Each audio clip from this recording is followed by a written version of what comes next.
안녕하세요. 오늘 저희 스터디 그룹으로는 6번째고 책의 챕터는 4번째 챕터가 되겠습니다. 지금까지 저희는 주제가 이제 과학 철학이니까 이제 과학이라는 게 이제 무엇이고 과학 철학이 과학 활동에 대한 철학적 반성이 되겠는데, 과학은 자연 세계의 작동 메커니즘을 탐구하는 이론적 학문이다. 누차에 걸쳐서 저희가 이제 살펴본 것처럼요. 그런데 이 과학 활동에서 이제 매우 중요한 그 특징들이 경험성, 객관성, 합리성이고, 여기에 대한 이제 철학적 이제 반성을 하는 것이 과학 철학이다. 이제 그렇게 줄여서 얘기할 수 있겠죠. 근데 오늘날의 이제 그 관점에서 보면은 이제 과학 철학에 관한 여러 가지 그 아젠다들이 거의 이제 쿤 이전과 쿤 이후로 나누지 않을 수 없을 정도로 이제 쿤의 역할이 이제 큰 것을 이 저자는 이야기하고 있습니다.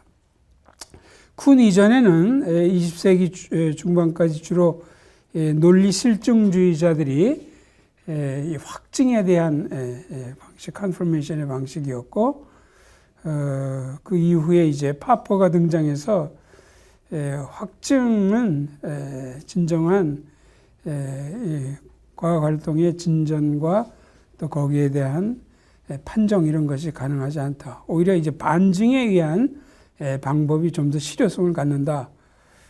그렇게 이야기를 이제 했죠.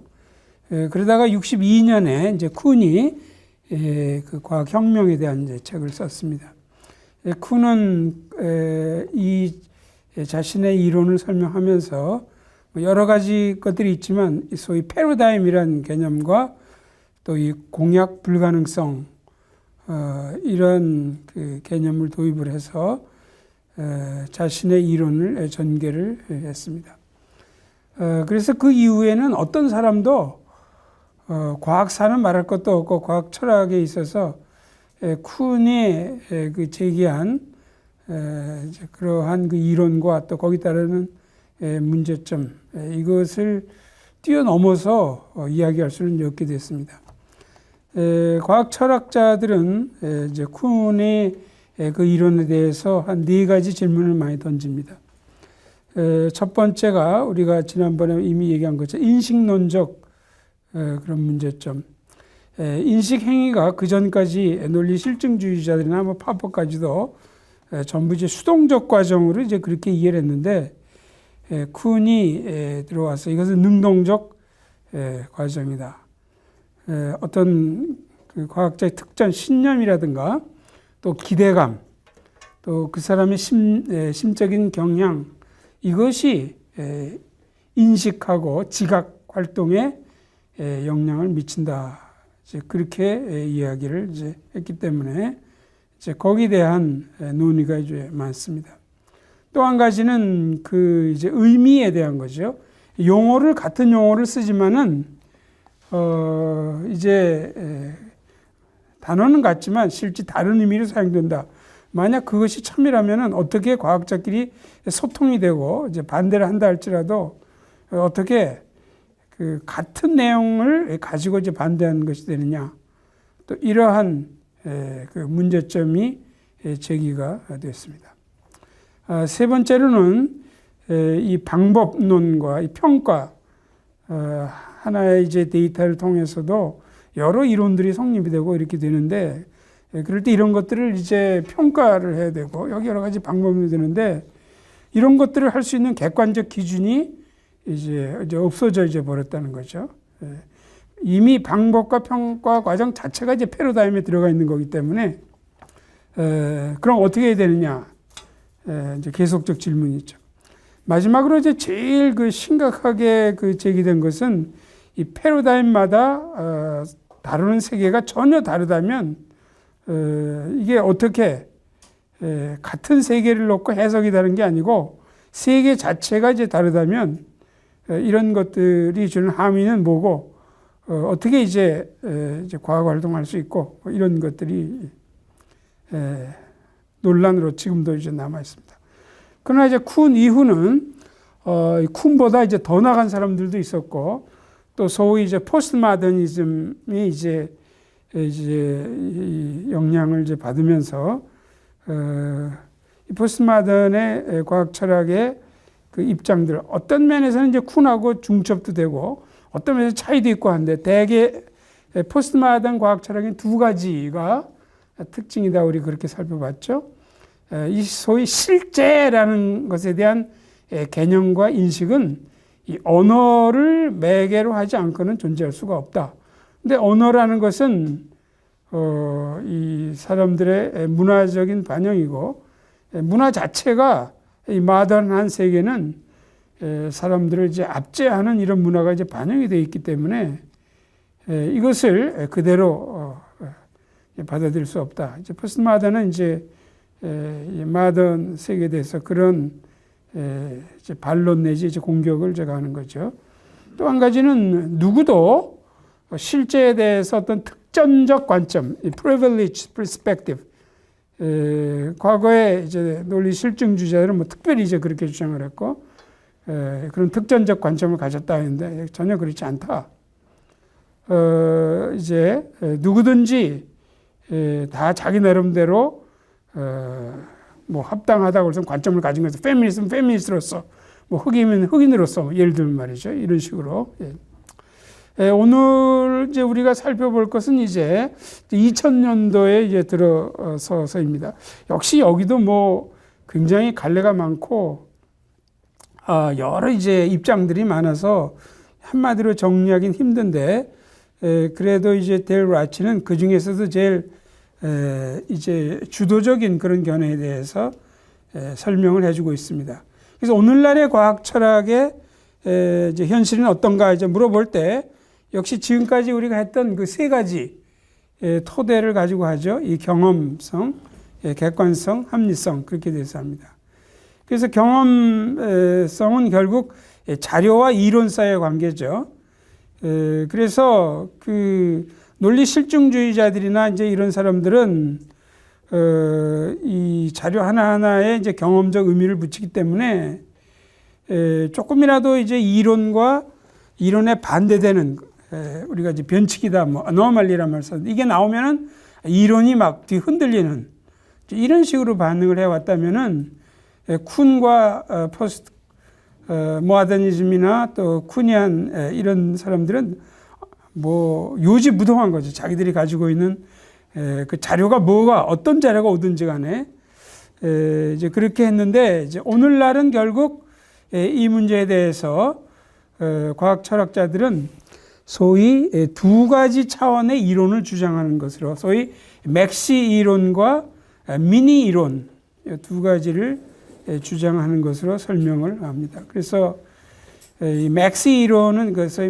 맥시멈 거기서 나온 거고 미니 이론 미니멀 뭐 거기서 나온 겁니다. 그래서 맥시 이론은 그 라카토스 같은 이런 과학자들은 리서치 트래디션이라는 말을 썼는데 이 맥시 이론이라는 것은 상당히 과학 철학에서 이제 거대 이론이고 또 그 거대 이론 안에 여러 가지 작은 미니 이론들이 이렇게 이제 담겨져 있다는 거죠.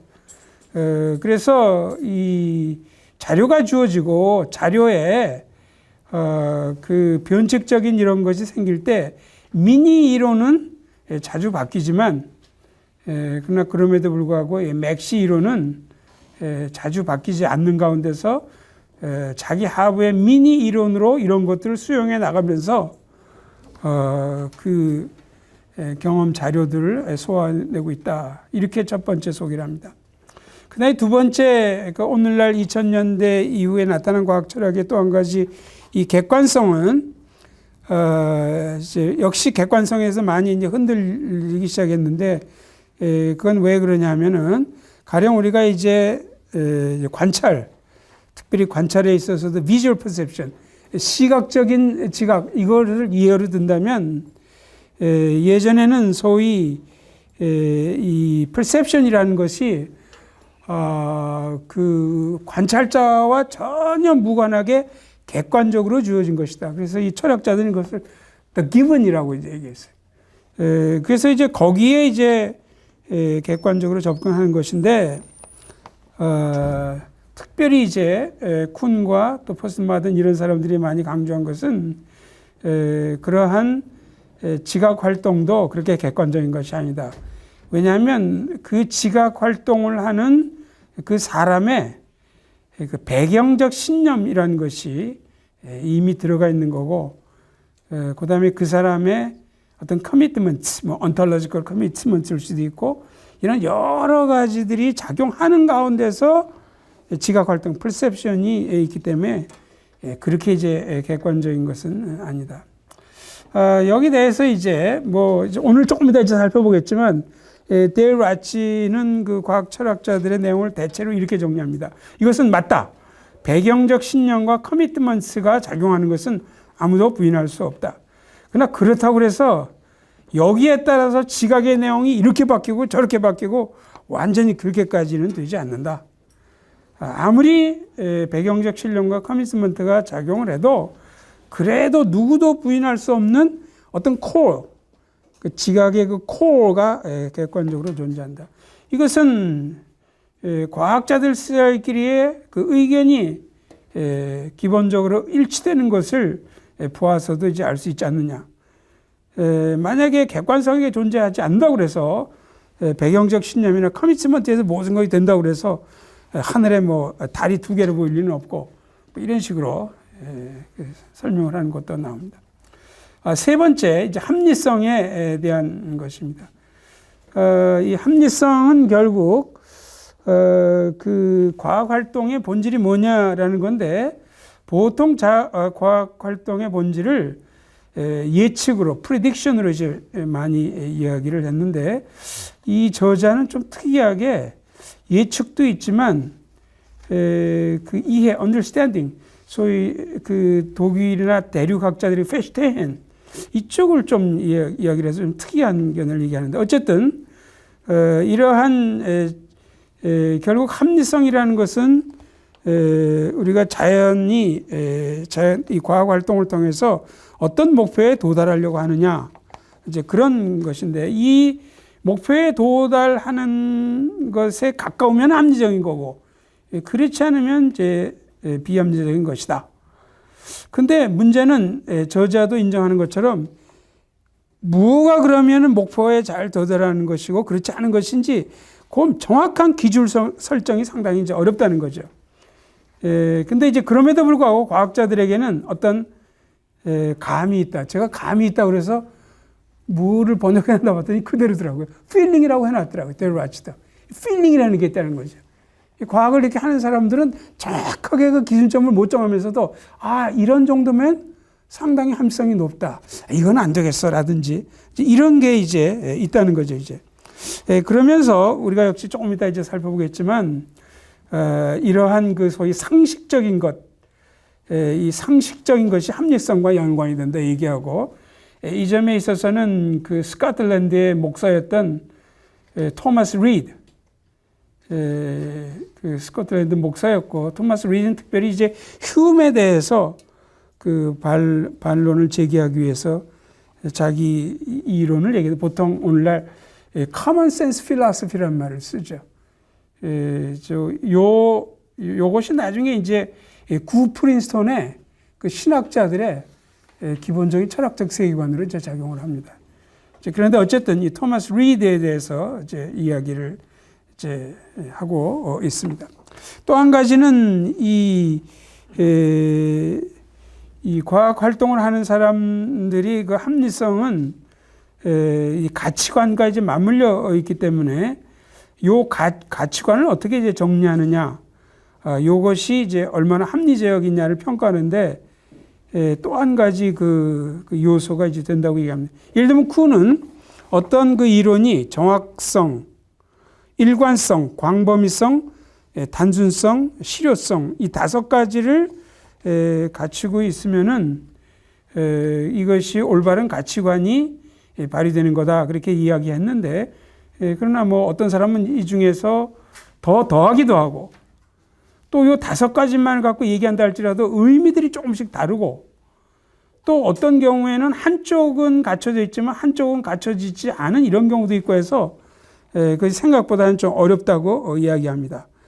그럼에도 불구하고 이 과학의 목적에 좀 더 합치되는 이런 가치관을 찾을 수 있을 것이다. 약간 그 희망적으로 이 저자는 이제 얘기함으로써 오늘날 그 2000년대에 지금 나타나 있는 과학 철학의 주요 이론들을 정리를 하고 있습니다. 특별히 이제 다음 시간으로 가면은 저자가 일부러 이제 남겨놓은 것 중에 소위 실제론과 이제 반실제론에 대한 그 치열한 그 뭐 전투라고 그럴까 이제 그런 것이 있는데 그것을 그 다음 시간에 계속 소개하겠다 그렇게 이야기를 합니다.